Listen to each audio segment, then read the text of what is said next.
This is a quick tutorial on the method of sections. So this is the second method of Truss Analysis that they do in the engineering exam.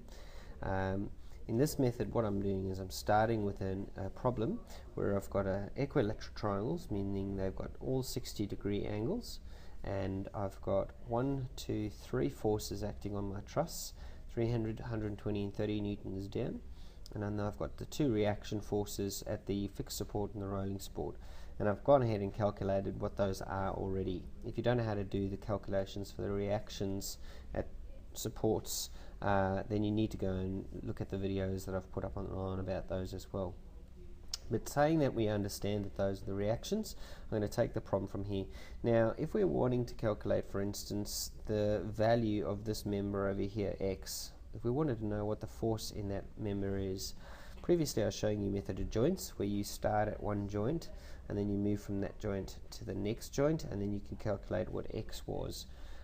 Obviously, if you've got a really long bridge, that can sometimes become very tedious, and so what this method is trying to do is a shortened method which is going to help you do that. So the first thing you need to do with this kind of problem is that you need to decide that you're going to cut through this bridge. Now, the theory here is that if I cut through any part of a bridge, let's say for instance I cut through this part of the bridge here, let's chop that, and I was just to look at this half of the bridge of the cut, because this whole bridge is in equilibrium, then any of those parts of the bridge must also be in equilibrium.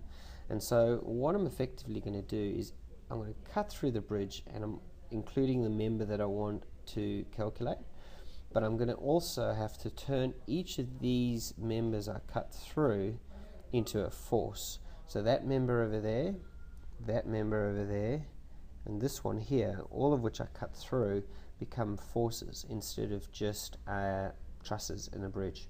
And at this point you kind of will generally have to guess which direction they're in, because you're not sure of which they're in. The bottom I'm going to assume is maybe a tensile. This I'm going to assume is a compressive, and this one I'm going to assume is a compressive. I'm just going to make those calls now. I don't really know what they are going to be, but I'm just going to judge them, and if my answer comes out as negative, then my assumption was incorrect.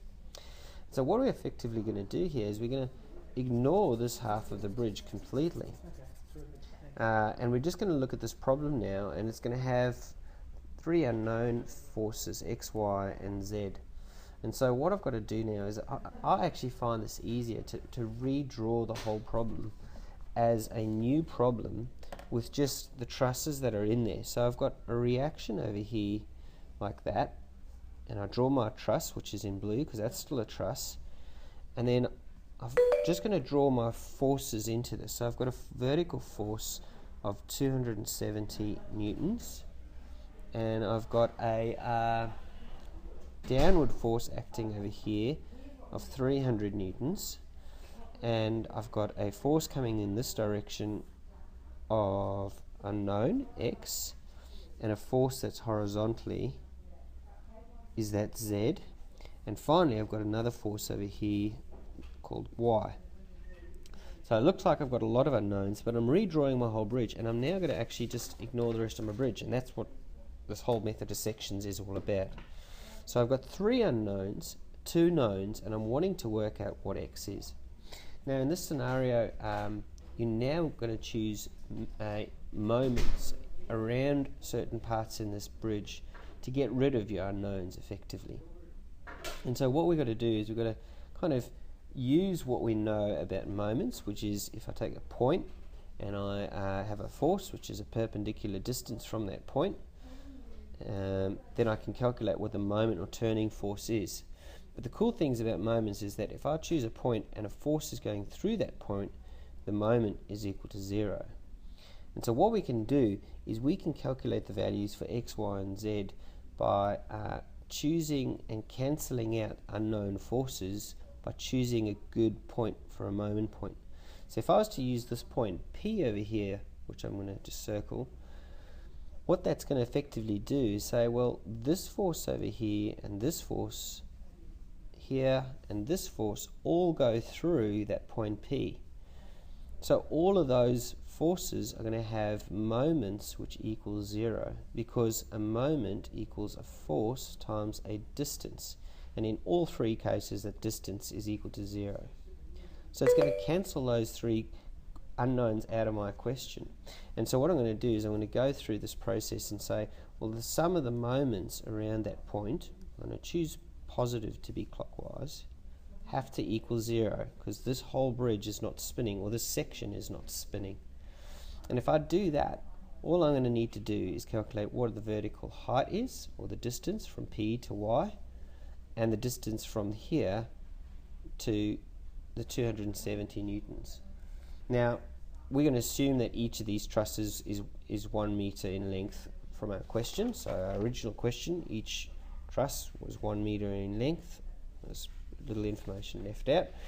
But if we do that, what we can see that this is quite an easy right-angled triangle. And so using basic trig, we're going to get about a 0.8 meters is height. And we're also going to figure out that that's 0.5 meters, because that's halfway between there and the next point. And so our moments over here end up being quite easy. From this point to this force is 0.8, so it's going to be y multiplied by 0.8, and that's spinning in a positive direction, so it's plus.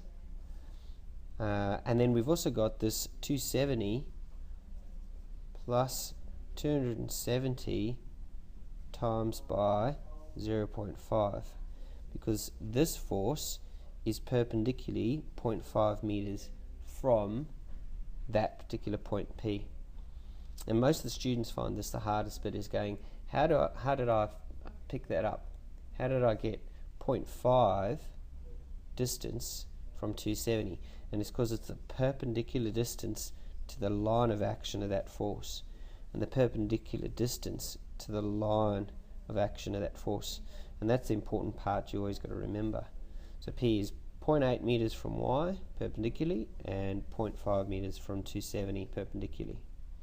And so what you'll see here is that I'm going to bring this negative y times by 0.8 is equal to 270 times by 0.5. And if I go ahead and use my calculator to calculate some of these values, 270 times by 0.5 is equal to 135 divided by 0.8 divided by 0.8 is equal to 168.75. But you'll notice I've got a negative y now. Now what's the reason for that? Well, it's probably because I chose my sense to be the wrong way. So it looks like my sense needs to go in the opposite direction. So y is equal to 168.75 in the right hand, or the compressive direction.